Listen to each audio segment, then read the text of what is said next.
Hello students, this is नीलम।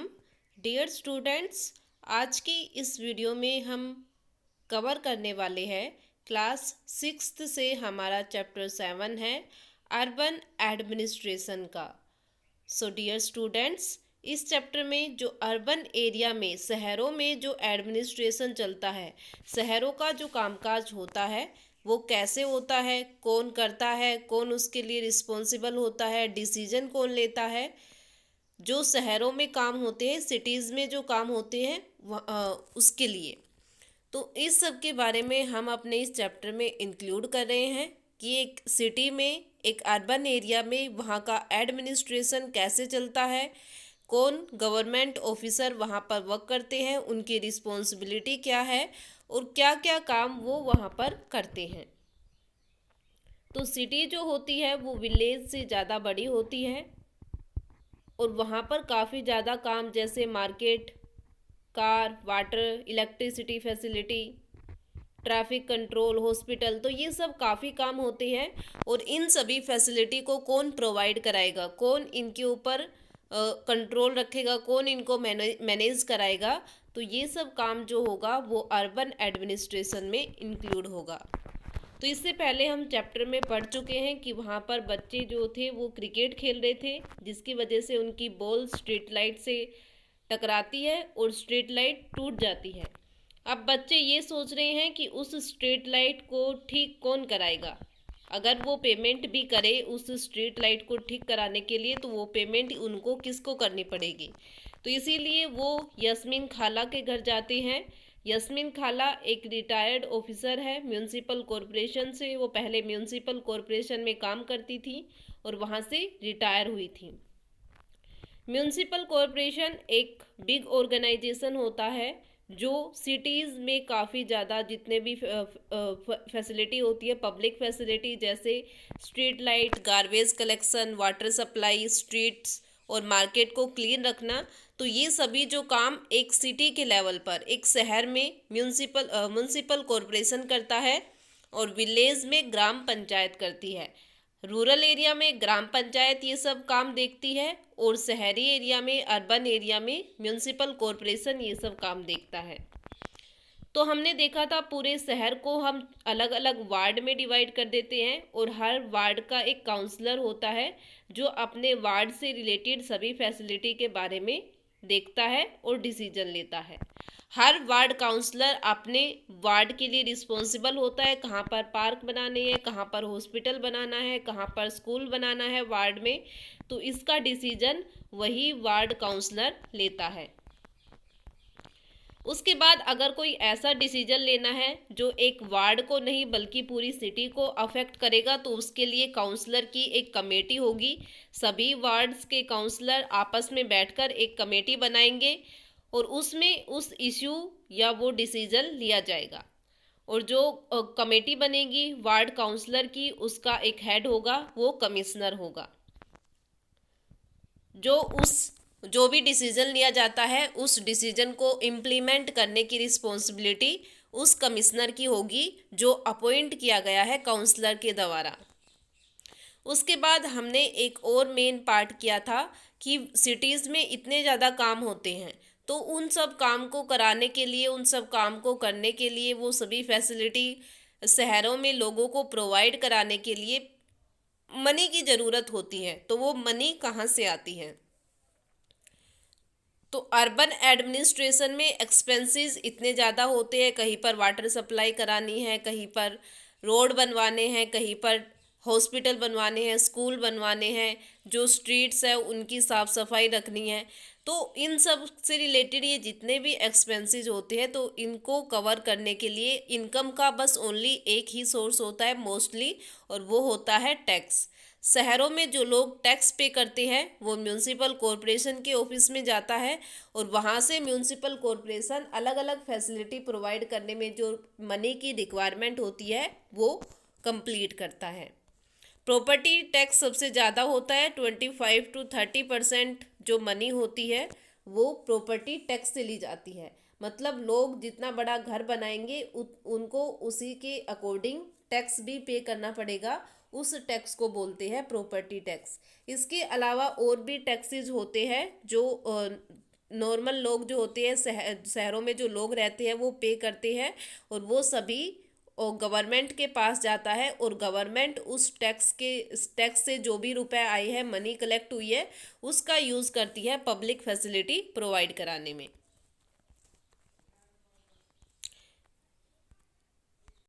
तो यहाँ पर यास्मीन खाला ने एक और बात बच्चों को बताई कि उनके साथ उन्होंने एक इंसिडेंट देखा। इंसिडेंट में गंगाबाई नाम की एक औरत थी। उन्होंने वो बता रही थी कि उनके आसपास के एरिया में बहुत ज़्यादा गंदगी है, वहाँ से जो गार्बेज है वो कलेक्ट नहीं किया जा रहा है। तो वो यास्मीन खाला के पास गई और उनसे पूछा कि इसके लिए अगर कोई एक्शन लेना है तो उसके लिए मुझे क्या करना पड़ेगा, किसके पास जाना पड़ेगा। तो जो यास्मीन खाला है वो बताती है गंगाबाई को कि इसके लिए अगर उनके एरिया में सफाई नहीं हो रही है, सैनिटेशन पर फोकस नहीं किया जा रहा है, तो इसके लिए वो कंप्लेन कर सकती है, कमिश्नर के पास जा सकती है, या जो म्यूनसिपल कॉरपोरेशन ऑफिस होता है वहाँ पर जा सकती है, या जो सैनिटेशन इंजीनियर होता है वहाँ पर जाकर वार्ड काउंसलर के पास जाकर अपनी कंप्लेन बता सकती है कि मुझे ये प्रॉब्लम है। फिर उसके बाद जो गंगाबाई थी उन्होंने ऐसा ही किया। पहले वो अपने वार्ड काउंसलर के पास गई, और जो उस एरिया का सैनिटेशन इंजीनियर था उसके पास गई। फिर वो सभी मिलकर, और काफ़ी और लोग उस सोसाइटी के जहाँ पर सफाई नहीं हो रही थी, वो सभी लोग मिलकर म्यूनसिपल कॉरपोरेशन ऑफिस गए। वहाँ पर कमिश्नर ने ये बोला कि उनके पास सफिशिएंट ट्रक नहीं है जिसकी वजह से वो गार्बेज को कलेक्ट करवा सके। लेकिन इस पर गंगाबाई बोलती है कि जो रिच एरिया होते हैं, जहाँ पर अमीर लोग रहते हैं, वहाँ पर तो गार्बेज नहीं है, वहाँ पर तो ट्रक आपके पास काफ़ी है गार्बेज कलेक्ट करने के लिए, बस हमारे एरिया में ही नहीं है। तो इस पर जो कमिश्नर होता है वो गंगाबाई बोलती है कि अगर 2 दिन में ये सब काम नहीं हुआ, वहाँ से गार्बेज कलेक्ट नहीं हुआ, तो वो इससे ज़्यादा भीड़ लेके आएगी और जो म्यूनसिपल कॉरपोरेशन ऑफिस है उसके सामने प्रोटेस्ट करेगी। उसके बाद हमारे पास हमारा टॉपिक आता है जो हम आज कवर करने वाले हैं कि यास्मीन खाला उनको गंगाबाई की स्टोरी बता रही है। The children enjoyed here Gangabai story immensely. जो बच्चे थे वो सभी गंगाबाई की स्टोरी को अच्छे से सुन रहे थे। They had sense that Gangabai was much loved and respected and now they understood why. तो वो ये बात समझ गए थे, वो समझ रहे थे कि गंगाबाई जो थी वो एक अच्छी महिला थी और रिस्पेक्टेड भी थी। They got up the thanked खाला for answering their question and then before they left. उसके बाद उन्होंने स्टोरी को कंप्लीट सुना, और उसके बाद उन्होंने यास्मीन खाला को थैंक यू बोलते हुए वो वहाँ से चले गई। Rehana said, oh I have one last question खाला। जैसे ही वो जाने लगे तभी रिहाना ने बोला कि एक और last question. The two dustbin that we have at home now, are they also Gangabai idea. वो बोलते हैं कि हमारे घर पर 2 डस्टबिन हैं, तो वो डस्टबिन भी क्या तभी म्यूनसिपल कॉरपोरेशन ऑफिस ने रखवाए हैं? यह गंगाबाई का आइडिया था कि सभी घरों में डस्टबिन भी म्यूनसिपल कॉरपोरेशन ऑफिस देगा। तो खाला इस पर हंसती है और बोलती है नहीं, ऐसा नहीं है। The municipal corporation was the one who suggest that we do this to help keep our street clean. ये बस ओनली इसलिए ताकि हम जो कूड़ा कचरा है, जो गार्बेज है, उसको गलियों में स्ट्रीट में ना फेंके, उनको डस्टबिन में डालें, जिससे हमारी स्ट्रीट जो है वो साफ रहे।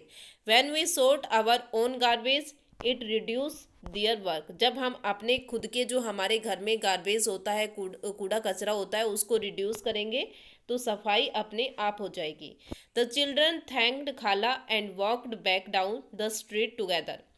उसके बाद बच्चों ने खाला को दोबारा से थैंक यू बोला और वो अपने घर की तरफ चल दिए। It had become quite late and they need to get back home. वो थोड़े से लेट हो गए थे, इसलिए वो चाहते थे कि वो जल्दी से जल्दी घर पहुँचे। For some reason the street seemed dark than usual. क्योंकि लेट हो गए थे इसकी वजह से उन्हें गलियों में अंधेरा जो था वो दिखाई दे रहा था थोड़ा थोड़ा। They looked up and then looked at each other smiling and run right back to खाला हाउस। उन्होंने देखा कि थोड़ा सा अंधेरा हो गया है, वो उन्होंने उसको देखा, फिर एक दूसरे को देखा, उसके बाद वो दौड़े और खाला के हाउस से चले गए। तो ये था हमारे पास अर्बन एडमिनिस्ट्रेशन के बारे में कि अर्बन एरिया में कैसे वहाँ का एडमिनिस्ट्रेशन, कैसे वहाँ का कामकाज चलता है। तो यहाँ पर हमें सूरत जो सिटी है उसका एक केस उसकी केस स्टडी दी है, उसके बारे में भी हम एक बार देखते हैं। The city of Surat had a plague scare in 1994। तो जो सिटी है सूरत शहर है, वहाँ पर क्या हुआ था 1994 में प्लेग बीमारी। प्लेग एक बीमारी का नाम है जो चूहों से फैलती है, मतलब जो गंदगी होती है, गंदगी में जो चूहे रहते हैं उनसे फैलती है। तो प्लेग जो बीमारी थी वो बहुत ज़्यादा फैल गई थी 1994 में। Surat was one of the dirtiest city in the India. उस टाइम क्या था, सूरत जो था वो इंडिया के सबसे खराब शहरों में, सबसे गंदे शहरों में से एक था। House, hotel and restaurant would dump their garbage into the nearest drain or street, which made it very difficult for sweeper to collect and transfer the garbage into selected dump। क्या होता था कि सभी वहाँ पर जितने भी घर थे, होटल थे, रेस्टोरेंट थे, वो सभी क्या करते कि उनका जितना भी गार्बेज होता था, जितना भी कूड़ा होता था, वो अपने आसपास जो ड्रेनेज, कोई नाला होता था, कोई नहर होती थी, कोई नदी होती थी, उसमें डाल देते, या जो स्ट्रीट होती थी उनमें डाल देते थे। जिसकी वजह से क्या होता, जो स्वीपर्स होते थे, जो सफाई कर्मचारी होते थे, उनको काफ़ी ज़्यादा प्रॉब्लम होती थी वहाँ से गार्बेज कलेक्ट करने में, क्योंकि और उन गार्बेज को सिलेक्टेड डंप में डालने के लिए आपने देखा होगा कि हर गार्बेज के लिए अलग अलग पार्ट होता है। कुछ गार्बेज ऐसा होता है जो बिल्कुल मतलब सूखा होता है, कुछ ऐसा होता है जिसमें पानी मिला होता है। तो उनके लिए, हर चीज़ के लिए, हर टाइप के गार्बेज के लिए अलग अलग डस्टबिन आपने देखे होंगे। तो इस टाइप में जो स्वीपर्स थे उनको काफ़ी प्रॉब्लम फेस करनी पड़ रही थी। In addition to this, the municipal corporation did not collect the garbage as often as it should have, and they lead to the situation getting worse। और इसके अलावा जो वहाँ का म्यूनसिपल कॉरपोरेशन था वो उस गार्बेज को कलेक्ट नहीं करता था, जिसकी वजह से वहाँ की जो सिचुएशन थी वो बहुत ज़्यादा खराब हो चुकी थी। Plague spread through the air and people who have to diseased that to be isolated. और इसकी वजह से क्या हुआ, जिन भी लोगों की वहाँ पर जो प्लेग बीमारी थी वो बहुत ज़्यादा फैल गई थी हवा में, और जो भी लोग इस बीमारी से इफेक्टेड होते उनको आइसोलेट होना पड़ता था। इन सूरत सेवरल पीपल लॉस्ट दियर लिव्स। काफ़ी लोग तो ऐसे थे जिन्होंने अपनी लाइफ को खो दिया था, उनकी डेथ हो गई थी। And over 3 lakh deserted the city. और 3 लाख लोग ऐसे थे जो डिजर्ट हो गए थे, उस सिटी को छोड़ दिया था। The square of the plague ensured that the municipal corporation completely cleaned up the city। और जो ये प्लेग बीमारी वहाँ पर फैली थी वो इस ओनली ऑन इसकी वजह से, क्योंकि वहाँ पर अच्छे से सफाई नहीं हो रही थी। और जैसे ही वहाँ पर प्लेग फैला तो उसके बाद वहाँ का म्यूनसिपल कॉरपोरेशन भी अपना काम उसने ढंग से करना स्टार्ट कर दिया, क्योंकि प्लेग की वजह से वो बहुत ज़्यादा डर गए थे कि अब वो अपने ऑफिसर्स को क्या रिप्लाई देंगे। Surat continue to remain one of the cleanest city in India. और उसके बाद वहाँ के म्यूनसिपल कॉरपोरेशन ने जब अच्छे से काम किया तो उसके बाद सूरत जो पहले dirtiest city in the India में इंक्लूड होता था, उसके बाद वो इंडिया की जो क्लीनेस्ट, साफ सुथरी शहर थे उनमें इंक्लूड होने लग गया। तो ये सब हुआ जो म्यूनसिपल कॉरपोरेशन वहाँ पर काम कर रहा था, जब उसने काम नहीं किया तो वहाँ पर इतनी बड़ी बीमारी फैल गई थी। और जब उन्होंने अपना काम करना स्टार्ट किया तो वो एक क्लीनेस्ट शहर बन गया था। तो जो सैनिटेशन का काम होता है, क्लीनिंग का जो काम होता है, वो म्यूनसिपल कॉरपोरेशन का होता है इन अर्बन एरिया। तो ये था हमारे पास सूरत की केस स्टडी कि अगर म्यूनसिपल कॉरपोरेशन अपना काम ठीक से नहीं करेगा, और साथ में म्यूनसिपल कॉरपोरेशन ही नहीं, शहर में जो लोग रह रहे हैं उनको भी साफ सफाई के ऊपर फोकस करना पड़ेगा। ओनली म्यूनिसिपल कॉरपोरेशन इसके ऊपर फोकस करे तो इससे सफाई नहीं हो पाएगी। तो अगर आसपास के एरिया में सफाई रखनी है तो म्यूनिसिपल कॉरपोरेशन और वहाँ पर रह रहे लोगों को सबको एक साथ काम करना पड़ेगा, तभी वहाँ पर सफाई सैनिटेशन हो सकती है। तो ये था हमारा चैप्टर जिसमें हमने अर्बन एडमिनिस्ट्रेशन के बारे में देखा। इसके बाद हमारे इससे NCERT क्वेश्चन आते हैं जिनको हम अपने नेक्स्ट वीडियो में कवर करेंगे। तो एक बार इस चैप्टर को हम अच्छे से देख लेते हैं कि हमने क्या क्या इसमें इंक्लूड किया है। सबसे पहले हमने इसमें देखा था कि जो सिटी होती है वो विलेज से ज़्यादा होती है और वहाँ पर जितनी भी रिक्वायरमेंट होती है, जो भी पब्लिक फैसिलिटी होती है, जो भी काम होता है, उनको कंप्लीट करने की रिस्पॉन्सिबिलिटी होती है म्यूनिसिपल कॉरपोरेशन की। और एक म्यूनिसिपल कॉरपोरेशन ही सिटीज़ में वहाँ की गलियों, वहाँ के जो वार्ड्स बने हुए, उनकी रिस्पॉन्सिबिलिटी, उनमें कैसे काम करना है, कैसे नहीं करना, ये सब म्यूनिसिपल कॉरपोरेशन डिसाइड करता है। पूरी सिटीज़ को अलग अलग वार्ड्स में डिवाइड कर दिया जाता है। हर वार्ड का एक काउंसलर होता है जो उस वार्ड से रिलेटेड इम्पोर्टेंट डिसीजन लेता है।